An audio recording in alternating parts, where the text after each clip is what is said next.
السلام علیکم ورحمۃ اللہ وبرکاتہ ان الحمد للہ نحمده ونستعینه ونستغفره ونعوذ باللہ من شرور انفسنا ومن سیئات اعمالنا من يهده الله فلا مضل له ومن يضلل فلا هادي له واشهد ان لا اله الا الله وحده لا شريك له واشهد ان محمدا عبده ورسوله اما بعد فان خير الحديث كتاب الله وخير الهدي هدي محمد صلى الله عليه وسلم وشر الامور محدثاتها وكل محدثة بدعة وكل بدعة ضلالة وكل ضلالة في النار اعوذ بالله من الشيطان الرجيم من حمزه ونفخه ونفثه يا أيها الذين آمنوا اتقوا الله حق تقاته ولا تموتن إلا وأنتم مسلمون يا أيها الناس اتقوا ربكم الذي خلقكم من نفس واحدة وخلق منها زوجها وبث منهما رجالا كثيرا ونساء واتقوا الله الذي تساءلون به والأرحام إن الله كان عليكم رقيبا يا أيها الذين آمنوا اتقوا الله وقولوا قولا سديدا يصلح لكم أعمالكم ويغفر لكم ذنوبكم ومن يطع الله ورسوله فقد فاز فوزا عظيما حمد و ثنا اللہ رب العزت ہی کے لیے ہے اور درود و سلام ہو محمد رسول اللہ صلی اللہ علیہ وسلم پر۔ محترم بھائیوں، عشرہ مبشرہ یعنی وہ ہستیاں جن کو اللہ کے نبی صلی اللہ علیہ وسلم نے ایک ہی اپنی حدیث کے اندر جنت کی بشارت دی، وہ 10 ہستیاں، ان میں سے 4 کا ذکر ہم مکمل کر چکے ہیں۔ آج 5ویں ہستی یعنی طلحہ بن عبید اللہ کے نبی صلی اللہ علیہ وسلم کا فرمان ہے کہ ابو بکر فی الجنہ، ابو بکر جنتی ہے، عمر فی الجنہ، عمر جنتی ہے، عثمان فی الجنہ، عثمان جنتی ہے، فرمایا علی فی الجنہ، علی جنتی ہے، اور طلحہ فی الجنہ، طلحہ جنتی ہے۔ ان کے بے شمار فضائل ہیں، یہ طلحہ رضی اللہ عنہ کے بے شمار فضائل ہیں۔ اللہ کے نبی صلی اللہ علیہ وسلم کے خاندان کے ساتھ ان کا تعلق یہ ہے کہ یہ قریش کے قبیلے سے تعلق رکھتے تھے۔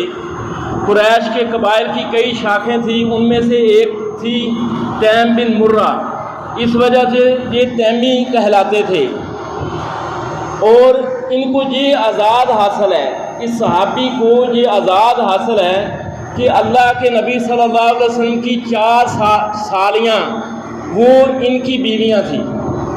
4 سالیاں یعنی عائشہ رضی اللہ تعالیٰ عنہ کی بہن ام المومنین عائشہ رضی اللہ تعالیٰ عنہ جو ابو بکر رضی اللہ عنہ کی بیٹی ہیں، ان کی بہن ام کلثوم بنت ابی بکر وہ ان کی بیوی تھی۔ اس طرح زینب بنت جہش رضی اللہ تعالی عنہ کی بہن حمنہ بنت جہش وہ ان کی بیوی تھی۔ ام حبیبہ بنت ابو سفیان کی بیٹی ام حبیبہ جو نبی صلی اللہ علیہ وسلم کی بیوی تھی، ان کی بہن فارہ بنت ابو سفیان وہ ان کی بیوی تھی۔ اس طرح ام سلمہ بنت ابی امیہ ان کی بہن رقیہ بنت ابی امیہ وہ ان کی بہن تھی، یعنی نبی صلی اللہ علیہ وسلم کی 4 سالیاں وہ ان کی بیویاں تھیں۔ اس طرح آپ دیکھیں یہ ان 6 افراد میں سے ہے طلحہ رضی اللہ تعالیٰ عنہ، جن کے بارے میں عمر رضی اللہ عنہ کا فرمان ہے کہ میں خلافت کا معاملہ ان 6 افراد کے سپرد کر کے جا رہا ہوں۔ یہ افراد وہ ہیں کہ جب اللہ کے نبی صلی اللہ علیہ وسلم کی وفات ہوئی تو آپ ان 6 افراد سے راضی تھے۔ وہ 6 افراد کون سے تھے؟ عثمان، علی، طلحہ اور عبد الرحمن بن عوف رضی اللہ عنہ، زبیر بن عوام اور سعد بن ابی وقاص۔ اور طلحہ رضی اللہ تعالیٰ عنہ ان 5 افراد میں سے ہیں جو ابو بکر رضی اللہ عنہ کی دعوت پر جنہوں نے اسلام قبول کیا۔ یہ ابو بکر رضی اللہ تعالیٰ عنہ کا صدقہ جاریہ ہے۔ یعنی وہ 5 افراد کون تھے؟ عثمان رضی اللہ تعالیٰ عنہ، طلحہ بن عبید اللہ، زبیر بن عوام، عبد الرحمن بن عوف اور سعد بن ابی وقاص۔ یہ 5 افراد ابو بکر رضی اللہ عنہ کی دعوت پر اسلام قبول کیا ہے۔ ان کے اسلام لانے کا ایک عجیب واقعہ ہے۔ یہ تاجر تھے طلحہ بن عبید اللہ، اسلام لانے سے پہلے شام کے علاقے میں جایا کرتے تھے، عراق کے علاقے میں بھی جایا کرتے تھے۔ ایک بار جو شام گئے، وہاں بصرہ کی منڈی لگی ہوئی تھی، تو ایک یہودی راہب ان کے پاس آیا اس منڈی میں، اور آ کر کہنے لگا کہ تم میں سے کوئی مکہ کا رہنے والا ہے؟ تو ان کا بیان ہے کہ میں اس وقت اس یہودی راہب کے قریب کھڑا تھا، تو میں نے ان سے کہا کہ میں مکہ کا رہنے والا ہوں۔ تو انہوں نے کہا، اس یہودی راہب نے کہا، کیا تمہارے اندر احمد کا ظہور ہو گیا ہے؟ احمد کا ظہور ہو چکا ہے؟ میں نے کہا احمد کون؟ اس یہودی راہب نے کہا احمد بن عبداللہ بن عبد المطلب۔ پھر اس نے کہا کہ وہ مکہ کی سرزمین میں اس کا ظہور ہوگا اور وہ یثرب کی طرف ہجرت کرے گا۔ میں تمہیں مشورہ دیتا ہوں کہ تم اس کے پاس جاؤ، اس کی غلامی قبول کر لو۔ طلحہ رضی اللہ تعالیٰ عنہ کہتے ہیں کہ میں نے اسی وقت قافلے سے چلا، مکہ پہنچا، اپنی بیوی کے پاس آیا۔ میں نے اس سے کہا کہ کیا میرے پیچھے کوئی واقعہ رونما ہوا ہے؟ تو میری بیوی نے کہا کہ ہاں، تمہارے پیچھے محمد نے نبی ہونے کا دعویٰ کیا ہے صلی اللہ علیہ وسلم، اور ابو قحافہ کے بیٹا ابو بکر اس پر ایمان لے آئے۔ طلحہ رضی اللہ تعالیٰ عنہ کہتے ہیں کہ ابو بکر رضی اللہ تعالیٰ عنہ میرے دوست تھے، میں ان کی مجلسوں میں بیٹھا کرتا تھا۔ میں ابو بکر رضی اللہ عنہ کے پاس گیا تو ابو بکر رضی اللہ تعالیٰ عنہ نے مجھے کہا کہ میں نے اس نبی کی دعوت کو قبول کر لیا ہے، طلحہ تو بھی سمجھدار ہے، تو بھی اس کی دعوت کو قبول کر لے۔ تو انہوں نے مجھے اسلام کی دعوت دی، تو میں نے اس یہودی راہب کا قصہ سے بیان کیا تو وہ حیران ہوئے۔ پھر مجھے نبی صلی اللہ علیہ وسلم کے پاس لے گئے، میں نے اس وقت اسلام قبول کیا۔ یعنی آپ دیکھیں یہودی راہب نے کیا کہا کہ احمد کا تمہارے اندر ظہور ہو چکا ہے۔ پہلی جو اسلامی جو آسمانی کتابیں ہیں ان کے اندر اللہ کے نبی صلی اللہ علیہ وسلم کا جو نام بیان ہوا ہے کہ احمد، اللہ کے نبی صلی اللہ علیہ وسلم سب سے زیادہ اللہ کی تعریف کرنے والے تھے، سب سے زیادہ۔ اور اللہ کے نبی صلی اللہ علیہ وسلم کا فرمان ہے وَلَا أَحَدٌ أَحَبَّ إِلَيْهِ الْمَدْحُ مِنَ اللَّهِ، کہ اللہ سے بڑھ کر کوئی ہستی نہیں ہے جسے اپنی تعریف سب سے زیادہ پسند ہو۔ اللہ وہ ذات ہے جسے اپنی تعریف سب سے زیادہ پسند ہے۔ ہاں، لوگوں کی تعریف کرنا یہ اگر منہ پر کی جائے تو اللہ کے نبی صلی اللہ علیہ وسلم نے اس سے منع کیا ہے۔ آپ نے فرمایا اذا رأیتم المداحین، کہ جب تم تعریف کرنے والوں کو دیکھو جو تعریف میں مبالغہ کر رہے ہیں، فاسو فی وجوہہم تراب، تو ان کے منہوں پر مٹی ڈالو۔ صحابہ نے حقیقتاً مٹی ڈالتے تھے۔ اگر کوئی کسی صحابی کی اس کے سامنے تعریف کرتا تھا تو صحابہ اس کے منہ پر حقیقتاً مٹی ڈالتے، کیونکہ یہ کسی کے سامنے تعریف کی جائے تو اس سے کیا ہوگا کہ اس سے غرور، تکبر، خود پسندی کے جراثیم پیدا ہوتے ہیں کہ میں بھی کوئی چیز ہوں۔ ہاں، اگر ضرورت ہو کسی کے بارے میں کچھ کہنا ہو تو یہ کہا جا سکتا ہے کہ میں فلاں بندے کو یوں سمجھتا ہوں، میں فلاں بندے کو یوں سمجھتا ہوں، باقی اللہ جانے۔ لیکن آپ اس کے بارے میں حتماً یہ بات نہیں کہہ سکتے۔ ابو بکر رضی اللہ تعالیٰ عنہ دعا کیا کرتے تھے کہ اللہم لا تؤاخذنی بما یقولون، اے اللہ یہ بندہ جو میرے بارے میں کہہ رہا ہے اس کے بارے میں مجھ سے مواخذہ نہ کرنا، واغفر لی ما لا یعلمون، اور جو یہ نہیں جانتا ہے اس کے بارے میں مجھے معاف کر دے، واجعلنی خیرا مما یظنون، اور یہ لوگ میرے بارے میں جو کچھ سمجھتے ہیں اس سے بہتر مجھے بنا دے۔ یہ ابو بکر رضی اللہ عنہ دعا کیا کرتے تھے۔ پہلی کتابوں کے اندر اللہ کے نبی صلی اللہ علیہ وسلم کا نام احمد آیا ہے۔ آپ صلی اللہ علیہ وسلم اللہ کی سب سے بڑھ کر تعریف کرتے تھے۔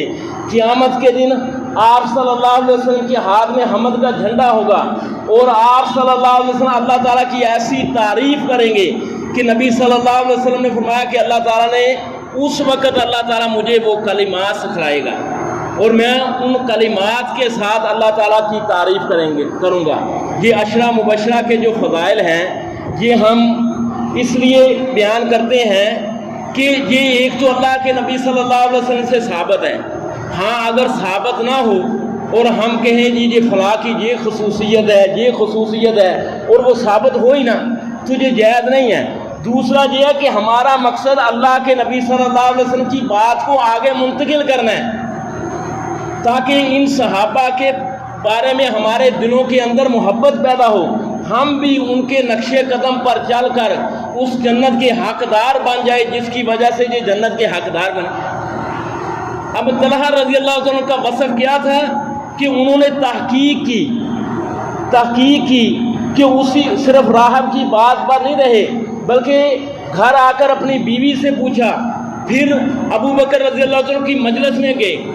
کیا ہمارا رویہ یہ ہے کہ جب بھی ہمارے پاس کوئی بات آتی ہے تو ہم اسے ویسے ہی قبول کر لیتے ہیں، جی یہ ہمارے باؤ جداد نے ایسا کرتے تھے، یا حق کے بارے میں ہم تحقیق کرتے ہیں اور پھر ہم اس کو قبول کرتے ہیں؟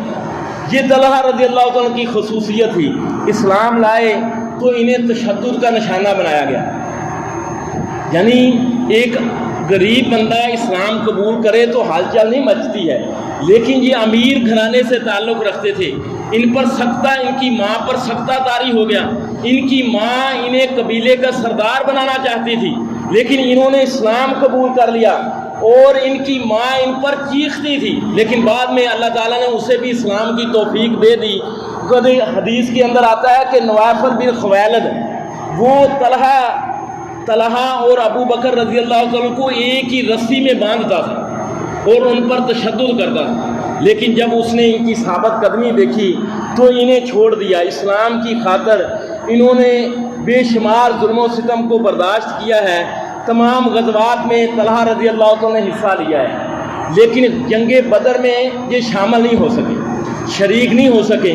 اس کی وجہ کیا کہ اللہ کے نبی صلی اللہ علیہ وسلم نے ابو سفیان کا جو قافلہ آ رہا تھا شام کی سرزمین سے، اللہ کے نبی صلی اللہ علیہ وسلم نے ان کو اس مہم پر روانہ کیا تھا کہ شام چلے جاؤ، شام کے راستے پر بیٹھ جاؤ اور اس قافلے کے بارے میں کوئی بھی خبر ہے تم مجھے دینا، یعنی جاسوسی کی مہم پر اللہ کے نبی صلی اللہ علیہ وسلم نے روانہ کیا تھا، لیکن پیچھے سے قافلہ بچ کر نکل گیا اور اللہ کے نبی صلی اللہ علیہ وسلم پھر اس قافلے کے لیے نکلے ہیں تو ابو جہل کے لشکر سے جنگ بدر یعنی وہ رونما اور برپا ہوئی ہے۔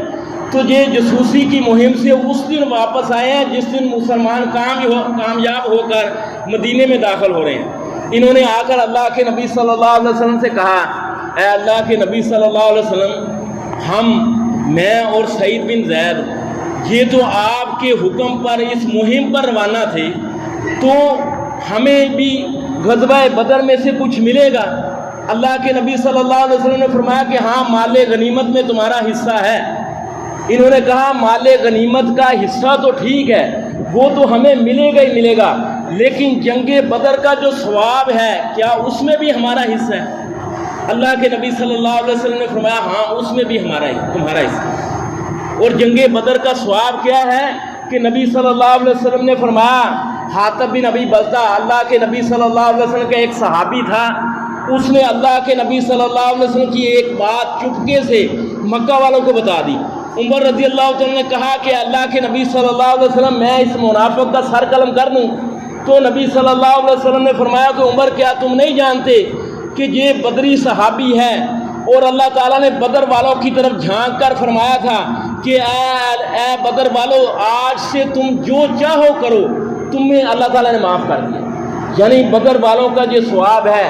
اور طلحہ رضی اللہ عنہ کیا کہہ رہے ہیں کہ اے اللہ کے نبی صلی اللہ علیہ وسلم، بدر والوں کا حصہ مال غنیمت میں تو ہمارا حصہ ہے لیکن ثواب بھی ملے گا؟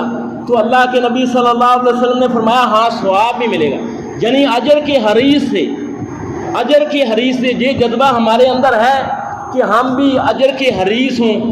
پچھلے جمعے میں نے جو حدیث بیان کیا کہ اللہ کے نبی صلی اللہ علیہ وسلم کا فرمان ہے کہ میری امت کے 70,000 بندے بغیر حساب و کتاب جنت میں جائیں گے۔ تو عکاشہ بن محصن کھڑے ہوئے، کہنے لگے اللہ کے نبی صلی اللہ علیہ وسلم دعا کریں کہ میں ان میں سے ہوں۔ تو اللہ کے نبی صلی اللہ علیہ وسلم نے فرمایا تو ان میں سے ہے، ایک اور صحابی کھڑا ہوا تو آپ صلی اللہ علیہ وسلم نے اس صحابی کے جواب میں فرمایا صحابہ کا بھی ہے اکاشا سبقت لے گئے. یعنی یہ صحابہ کا جذبہ تھا کہ وہ اجر کے حریص تھے. وہ 70,000 بندے کون سے ہیں؟ وہ ہیں جو دم کا مطالبہ نہیں کرتے. دم کا مطالبہ نہیں کرتے. پچھلے جمعے اس کے بارے میں گفتگو ہو چکی تھی کہ وہ دم کا مطالبہ نہیں کرتے، وہ آگ سے علاج نہیں کرواتے، وہ بدشگونی نہیں لیتے، وہ اپنے رب پر توکل کرتے ہیں. تو یہ طلحہ رضی اللہ عنہ کی یہ خصوصیت تھی کہ وہ اجر کے حریص تھے. صحیح مسلم کے اندر ہے کہ طلحہ رضی اللہ عنہ کے بارے میں کہ اللہ کے رسول صلی اللہ علیہ وسلم کی جو جنگیں ہیں ان جنگوں میں سے ایک جنگ احد ہے، بدر کے بعد جو آئی ہے. اس جنگ میں ایک وقت ایسا آیا کہ اللہ کے نبی صلی اللہ علیہ وسلم کے پاس طلحہ اور سعد بن ابی وقاص اور 11 انصاریوں کے علاوہ کوئی آپ کے پاس نہیں. یعنی اللہ کے نبی صلی اللہ علیہ وسلم نے اپنے کچھ صحابہ کو پہاڑ پر متعین کیا، تیر اندازوں کو. انہیں یہ حکم دے دیا کہ کسی بھی صورت اس جہاں سے اترنا نہیں ہے، چاہے تم دیکھو کہ پرندے ہمارا گوشت نوچ رہے ہیں.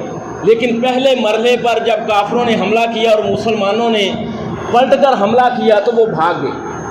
جب بھاگے تو یہ پہاڑ والے جو صحابی تھے انہوں نے اس حکم کے بارے میں یہ سمجھا کہ یہ وقتی تھا اور مال غنیمت کو سمیٹنا شروع کر دیا. اب کافروں نے جب میدان خالی دیکھا تو پلٹ کر حملہ کیا. خالد بن ولید رضی اللہ تعالیٰ عنہ اس وقت مسلمان نہیں ہوئے تھے. انہوں نے جب پلٹ کر حملہ کیا تو صفیں منتشر ہوگی. جب صفیں منتشر ہوئی تو کافروں کا سارا زور اب اللہ کے نبی صلی اللہ علیہ وسلم کو شہید کرنے کا.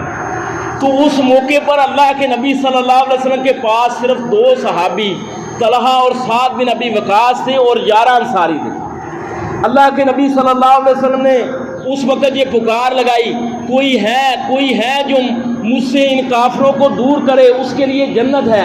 طلحہ نے کہا اللہ کے نبی صلی اللہ علیہ وسلم میں ہوں. آپ نے فرمایا رک جاؤ. ایک انصاری اٹھا، آپ کا دفاع کیا، شہید ہو گیا، یہاں تک کہ 11 کے 11 وہ انصاری شہید ہو گئے. پھر طلحہ رضی اللہ تعالیٰ عنہ آگے بڑھے، اپنا سینہ، ان کا سینہ چوڑا تھا، اللہ کے نبی صلی اللہ علیہ وسلم کا دفاع کر رہے ہیں اپنے ہاتھوں کے ساتھ.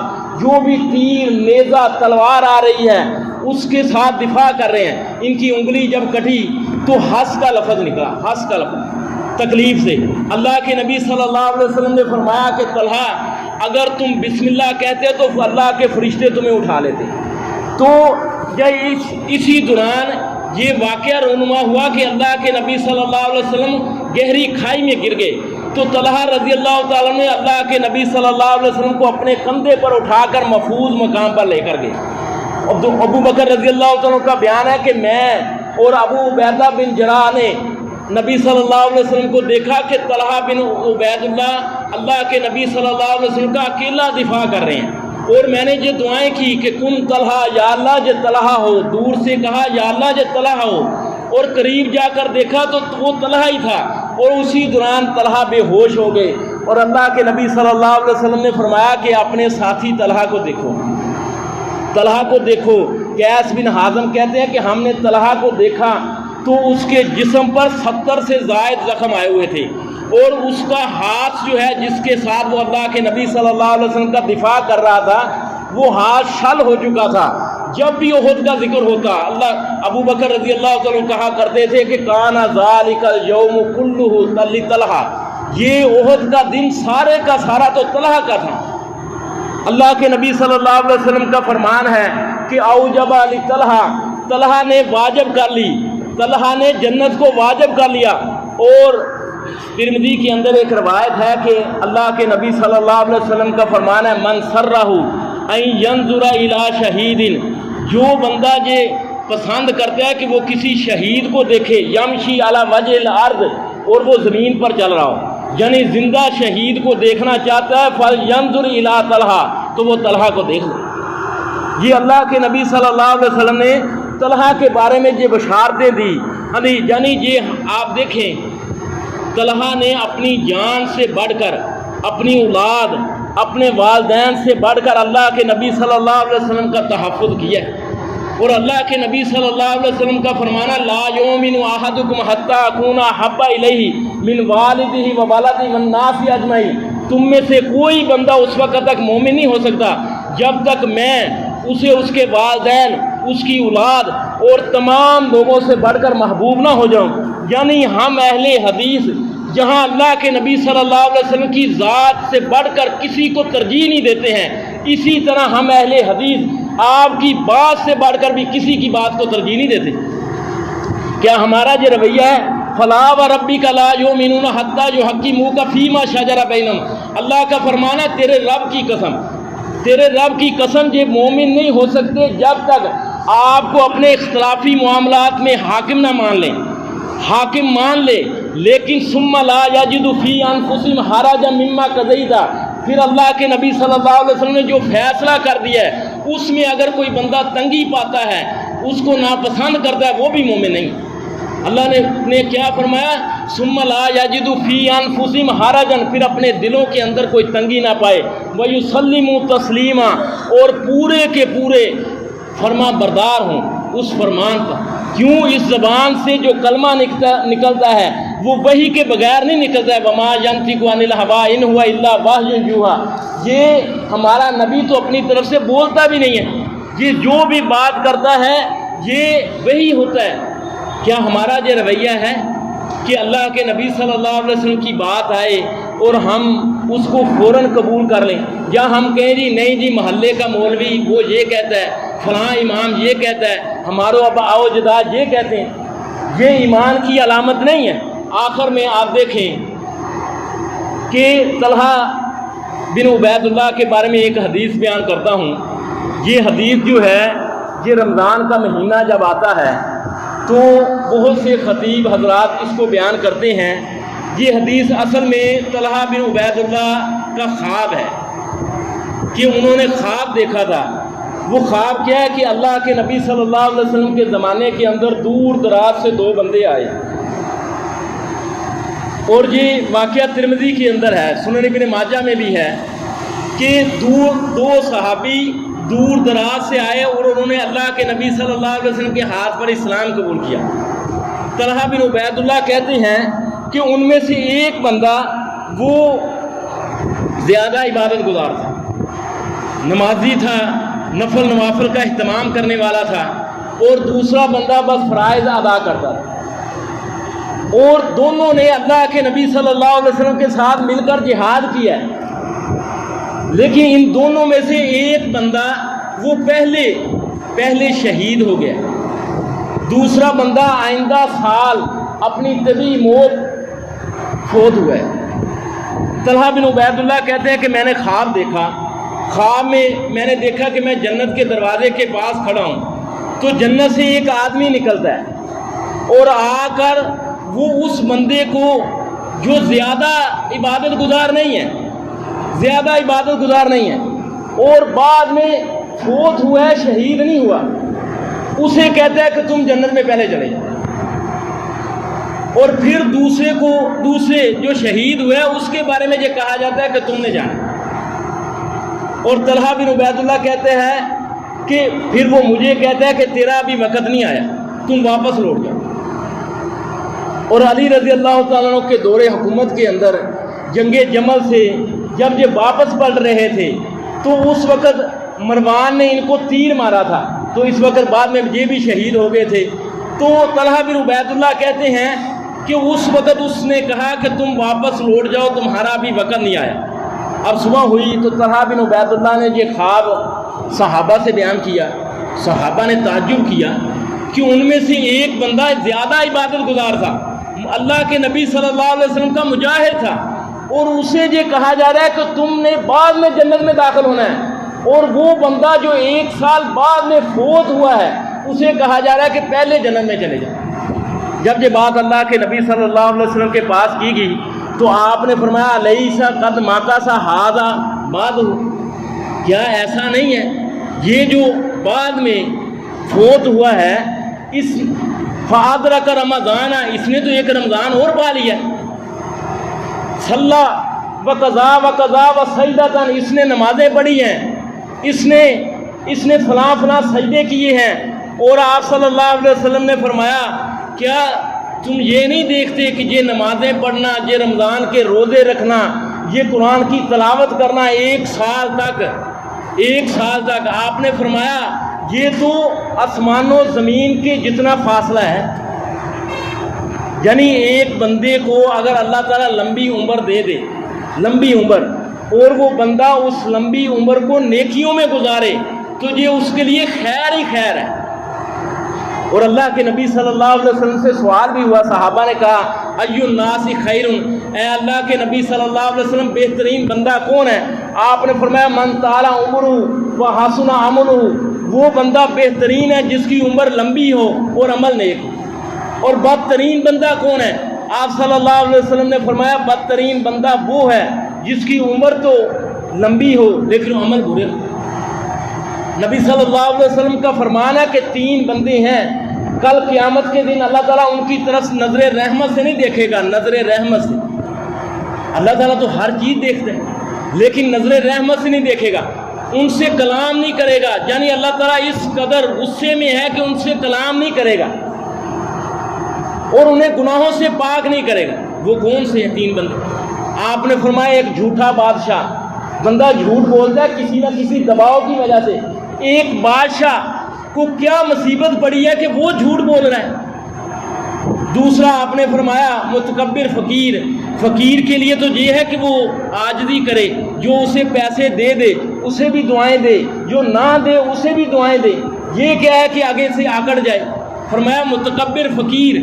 تیسرا آپ نے فرمایا بوڑھا زانی، زنا کر کر کے پوری زندگی گزر گئی ہے لیکن اس کے باوجود وہ برائیوں سے، اس برائی سے باز نہیں آ رہا.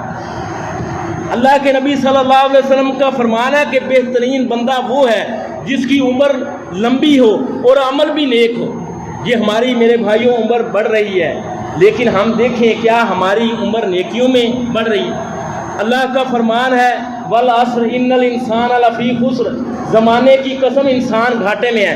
الا الذین آمنوا وعملوا الصالحات، مگر وہ انسان گھاٹے سے بچنے والا ہے جس کے اندر 4 صفات ہیں، جو ایمان لایا اور عمل صالح کیا، وتواصوا بالحق وتواصوا بالصبر، اور اس ایمان اور عمل صالح جو حق اس کے پاس آیا اس حق کی دوسروں کو دعوت دی، پھر اس دعوت پر آنے والی تکلیفوں پر صبر کیا.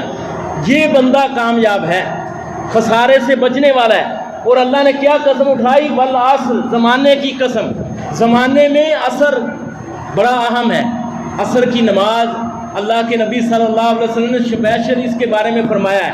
فرمایا جو بندہ عصر کی نماز چھوڑ دیتا ہے گویا کہ اس کے سارے عمل برباد ہو گئے، سارے عمل برباد ہو گئے. ایک روایت کے اندر ہے کہ اس کا اتنا بڑا نقصان ہو گیا جیسے اس کے سارے ساز و سامان کو اس کے بچے اور اس کے گھر والوں کے سمیت جلا دیا جائے، بھسم کر دیا جائے. اللہ نے فرمایا والعصر، انسان عصر کی قسم، عصر کی قسم یعنی انسان کی پوری زندگی کی قسم کھائی جا رہی کہ گھاٹے سے بچنے والا وہ بندہ ہے جس کے اندر 4 صفات پائی جاتی ہیں. اب ہم دیکھ لیں ہمارا ہر دن گزر رہا ہے، ہماری عمر گزر رہی ہے، کیا ہم کوئی نیکی کما رہے ہیں، کوئی عمل صالح کر رہے ہیں؟ سورہ مومنون کے اندر اللہ تعالیٰ نے بیان کیا ہے کہ کافر کے پاس جب موت آتی ہے تو وہ کہتے ہیں رب ارجعونی، اے میرے رب مجھے واپس دنیا میں لٹا دے، لعلی اعمل صالحا، تاکہ میں دوبارہ نیک عمل کروں. تو مجھے دنیا میں واپس لٹا دے تاکہ میں عمل صالح کروں. اللہ کے نبی صلی اللہ علیہ وسلم ایک قبر کے پاس سے گزرے، آپ نے فرمایا 2 حلقی رکھتے ہیں جس کو تم ہلکا یا سمجھتے ہو، حقیر سمجھتے ہو. فرمایا یہ 2 حلقی رکھتے ہیں، آج اگر یہ مردہ دنیا میں واپس آ جائے تو اس کے لیے بہت زیادہ قیمتی ہے، بہت زیادہ قیمتی ہے. آج وقت ہے، حسن بصری رحمہ اللہ کا بیان ہے کہ اے آدم کے بیٹے، یہ دن اور رات جو ہے یہ تمہارے جسم کے اعضاء ہیں. اگر دن گزرتا ہے، رات گزرتا ہے تو سمجھو تمہارے جسم کا ایک حصہ کٹ گیا. تمہارا جسم کا دوسرا حصہ کٹ گیا، دوسرا دن گزرتا ہے، یہاں تک کہ اچانک تمہارے پاس موت آتی ہے جو، اور اس وقت تمہارا سارا جسم وہ ضائع ہو گیا ہے۔ ارے یعنی یہ آپ دیکھ لیں، یہ دن اور رات جو ہے، یہ ہم اس میں کوئی نیکی کریں یا نہ کریں، یہ اپنا کام کر رہے ہیں، یہ ہر دن گزر رہا ہے۔ اچھے لوگ جو ہوتے ہیں وہ ان دنوں میں نیکی کرتے ہیں، اور برے لوگ جو ہوتے ہیں وہ ٹائم پاس ہوتے ہیں۔ آپ کو دیکھا ہوگا بہت سے لوگ، یعنی وہ جی آپ ان سے پوچھیں جی کیسے دن گزرا، وہ کہیں گے جی اللہ کا شکر ہے دن گزر گیا، دن گزر گیا۔ میرے بھائی آپ دیکھیں کہ آپ کے پاس 1,00,000 روپے ہو، 1,00,000 اور 40,000 گم ہو جائیں، تو کیا اس پر آپ اللہ کا شکر ادا کریں؟ یہ 1,00,000 اللہ تعالیٰ نے ہمیں جو دیا ہے زندگی کی صورت میں ایک بار ہی ملنی ہے، لیکن ہم نے دیکھیں کہ کیا ہم نے یہ اللہ کو یاد کرنے میں گزارا ہے یا اللہ کی نافرمانی میں گزارا ہے؟ اپنے آپ سے پوچھیں، کیا آج میں نے نمازیں پڑھی، کیا آج میں نے قرآن کی تلاوت کی؟ ہماری عمر بڑھ رہی ہے، اگر نیکی بڑھ رہی ہے تو پھر تو اللہ کا شکر ہے، لیکن اگر ہماری عمر تو بڑھ رہی ہے اور ساتھ برائیاں بھی بڑھ رہی ہیں تو پھر اس میں اللہ کا شکر کہاں سے آ گیا؟ اللہ کے نبی صلی اللہ علیہ وسلم کا فرمان ہے، نعمتان مغبون فیہما کثیر من الناس، کہ 2 نعمتیں ہیں جن میں اکثر لوگ گھاٹے میں ہیں، اکثر لوگ۔ وہ 2 نعمتیں کون سی ہیں؟ ایک وقت ہے، دوسری صحت ہے۔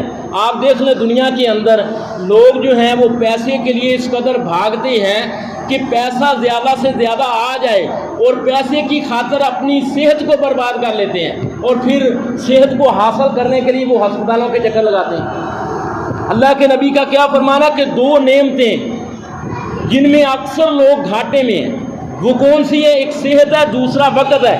وقت کے بارے میں آپ دیکھیں، کل قیامت کے دن اللہ تعالیٰ نے ہم سے 5 سوال کرنے ہیں، جن میں 2 سوال یہ ہیں کہ اے میرے بندے، میں نے تمہیں زندگی دی تھی، زندگی کیسے گزار کر آیا؟ میں نے تمہیں جوانی دی تھی، کیسے گزار کر آیا؟ حالانکہ جوانی کے اندر پوری زندگی شامل ہے، پوری زندگی کے اندر جوانی شامل ہے، لیکن جوانی کا الگ سے سوال ہو رہا ہے۔ مال کے تعلق سے 2 سوال ہوں گے کہ مال کیسے کمایا، کیسے خرچ کیا۔ یہ نہیں ہے میں نے کما لیا اب جیسے چاہوں جی میں خرچ کروں، میں اپنی مرضی کا مالک ہوں۔ اور علم کے حوالے سے ایک سوال ہوگا کہ اس پر کس حد تک عمل کیا۔ آدم کے ہر بیٹے سے اللہ تعالیٰ نے یہ 5 سوال کرنے ہیں۔ 3 سوال تو وہ ہیں جو قبر کے اندر ہونے ہیں، من ربو کا، من نبیو کا، ما دینو کا۔ جب ایک نیک بندہ یہ ان سوالوں کے جواب دے دیتا ہے تو اللہ کے نبی صلی اللہ علیہ وسلم فرماتے ہیں کہ فرشتے اس سے 4تھا سوال کرتے ہیں کہ تمہیں کیسے پتا چلا کہ اللہ میرا رب ہے، محمد صلی اللہ علیہ وسلم میرے نبی ہیں، اسلام میرا دین ہے؟ تو وہ آگے سے کہتا ہے قرأت کتاب اللہ، میں نے اللہ کی کتاب کو پڑھتا۔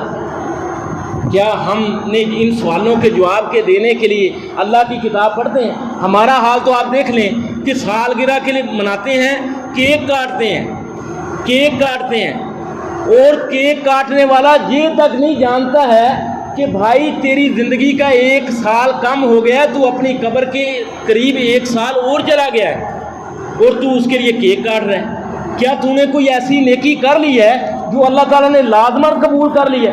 طلحہ بن عبید اللہ کہتے ہیں کہ صحابہ اس پر حیران ہوئے۔ کیوں حیران ہوئے؟ کہ وہ بندہ جو 1 سال بعد فوت ہوا ہے، تو اللہ کے نبی صلی اللہ علیہ وسلم نے فرمایا کیا تم تعجب کرتے ہو؟ حالانکہ اسے 1 سال ملا ہے، تو 1 سال رمضان کا مہینہ اس نے پایا ہے، اس نے نمازیں پڑھی ہیں، اس نے قرآن کی تلاوت کی ہے، اتنے سجدے کیے ہیں۔ تو میرے بھائیوں آپ دیکھیں کیا ہمارا یہ رویہ ہے کہ ہماری عمر بڑھ رہی ہے اور ہماری نیکیوں بھی بڑھ رہی ہیں یا نہیں بڑھ رہی؟ یا ہماری عمر تو بڑھ رہی ہے لیکن نیکیاں نہیں بڑھ رہی؟ تو یہ بڑی گھاٹے کی بات ہے۔ اللہ کا فرمان ہے کامیاب وہ ہے، گھاٹے سے بچنے والے وہ ہیں جن کے اندر 4 صفات ہیں، والعصر، زمانے کی قسم، ان الانسان لفی خسر، یقیناً انسان گھاٹے میں ہے، الا الذین آمنوا وعملوا الصالحات، مگر وہ لوگ جو ایمان لائے اور انہوں نے نیک عمل کیے، وتواصوا بالحق، یہ ایمان اور عمل صالح کا خزانہ جس کے پاس آ گیا ہے وہ اپنے تک محدود نہ رکھے۔ یہ نہیں ہے ہمارے ہاں، اس کے اندر آپ دیکھیں افراط و تفریط پائی جاتی ہے۔ کچھ لوگ تو اس قدر مصلح ہیں دعوت و تبلیغ کے اندر کہ مسجد کے اندر بیٹھے ہوں گے، علماء کی میٹنگ ہو رہی ہے اور ادھر سے نماز گزر جاتی ہے، علماء کی میٹنگ ہو رہی ہے جی کہ لوگوں کو کیسے نماز کی طرف لائیں۔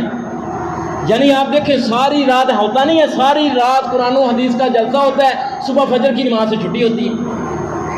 اللہ نے فرمایا کہ وہ لوگ جو ایمان لائے اور عمل صالح کیے، اور پھر اس ایمان اور عمل صالح کی وتواصوا بالحق دوسروں کو تلقین کی، وتواصوا بالصبر، اور پھر لوگوں کی طرف سے آنے والی جو باتیں ہیں ان پر صبر کیا۔ اللہ تعالیٰ سے دعا ہے وہ بات